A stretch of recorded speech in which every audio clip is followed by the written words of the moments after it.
আসসালামু আলাইকুম ওয়া রাহমাতুল্লাহি ওয়া বারাকাতুহু। আমরা আজকে হযরত সালমান ফারসি রাদিয়াল্লাহু তাআলা আনহুর জীবনের দ্বিতীয় পর্ব সম্পর্কে জানব। ইহুদি কাছ থেকে যখন তিনি রাসূল সাল্লাল্লাহু আলাইহি ওয়াসাল্লামের মদিনায় আগমনের কথা জানতে পারলেন, তখন তিনি রাসূলুল্লাহ সাল্লাল্লাহু আলাইহি ওয়াসাল্লামের সাক্ষাতের জন্য অধীর আগ্রহে অপেক্ষা করতে লাগলেন। তিনি সুযোগের সন্ধানে ছিলেন। তিনি কিছু খেজুর জোগাড় করলেন। তারপর তিনি সেই খেজুর নিয়ে রাসূল সাল্লাল্লাহু আলাইহি ওয়াসাল্লামের সাক্ষাতে চলে গেলেন। সাক্ষাতে গিয়ে তিনি রাসূলুল্লাহকে বললেন, আপনাদের অবস্থার কথা আমি জানতে পেরে আপনাদের জন্য সাদাকা হিসেবে আমি কিছু খেজুর নিয়ে এসেছি। তখন রাসূল সাল্লাল্লাহু আলাইহি ওয়াসাল্লাম খেজুরগুলো সাহাবাদের সবার মাঝে ভাগ করে দিলেন, নিজের জন্য একটাও রাখলেন না। তারপরে সালমান ফারসি রাদিয়াল্লাহু তাআলা আনহু আবারও কিছুদিন পরে কিছু খেজুর নিয়ে রাসূল সাল্লাল্লাহু আলাইহি ওয়াসাল্লামের সাক্ষাতে গেলেন। এইবার তিনি রাসূল সাল্লাল্লাহু আলাইহি ওয়াসাল্লামকে বললেন, আমি গতবার দেখেছি সাদাকার খেজুর আপনি গ্রহণ করেন, এই কারণে আমি খুশি হয়ে আপনার জন্য হাদিয়া হিসেবে কিছু খেজুর এনেছি। এবার রাসূল সাল্লাল্লাহু আলাইহি ওয়াসাল্লাম নিজেও সেই খেজুর খেলেন এবং সাহাবাদের মাঝে বিতরণ করলেন।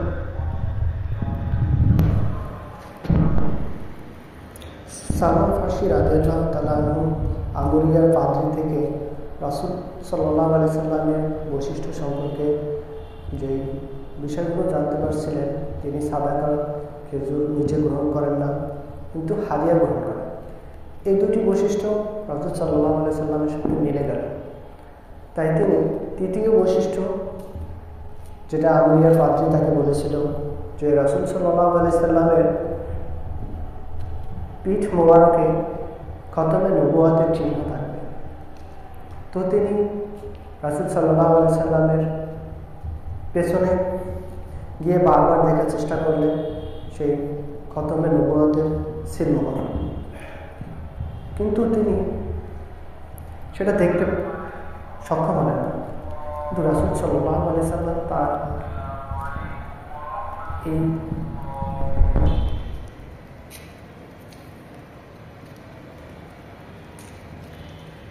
রাসূল সাল্লাল্লাহু আলাইহি ওয়াসাল্লাম বুঝে গেলেন তিনি কেন তার পেছনে দাঁড়িয়েছেন। তখন রাসূলুল্লাহ সাল্লাল্লাহু আলাইহি ওয়াসাল্লাম তার পিঠ মোবারক থেকে তার চাদরটা সরিয়ে দিলেন এবং তার খতমে নবুয়তের চিহ্নটি সালমান ফারসি রাদিয়াল্লাহু তাআলা আনহুকে দেখালেন। খতমে নবুয়তের চিহ্ন দেখে সালমান ফারসি রাদিয়াল্লাহু তাআলা আনহু অজরে কাঁদতে শুরু করলেন এবং সেখানে চুমু খেলেন।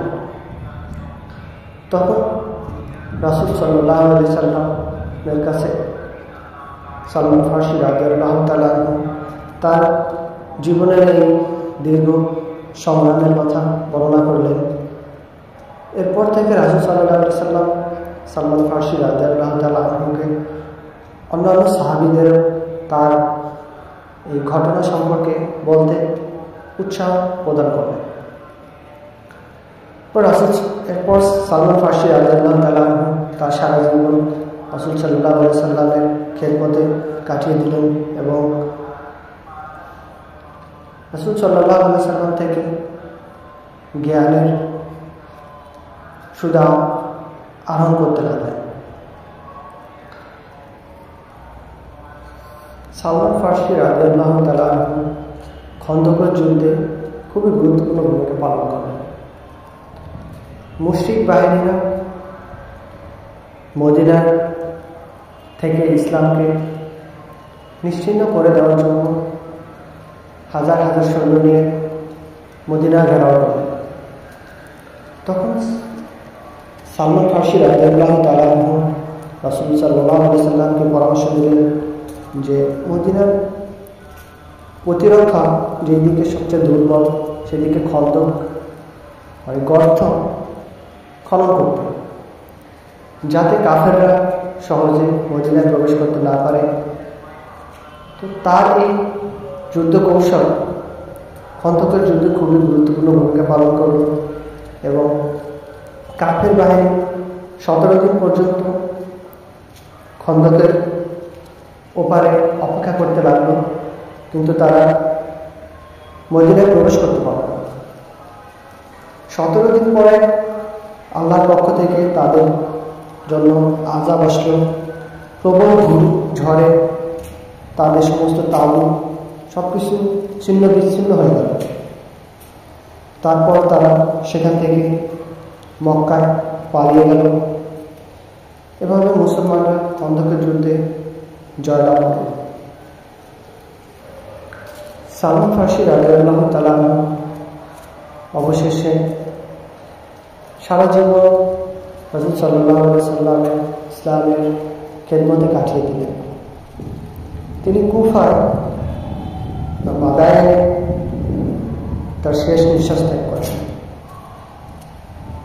আল্লাহ সালমান ফারসি রাদিয়াল্লাহু তাআলা মতো আমাদের সত্য অনুসন্ধানের জন্য ত্যাগ স্বীকার করার তৌফিক দান করুন। আমিন ইয়া রাব্বাল আলামিন। এরপর আপনারা কোন সাহাবী সম্পর্কে জানতে চান কমেন্ট করে জানান।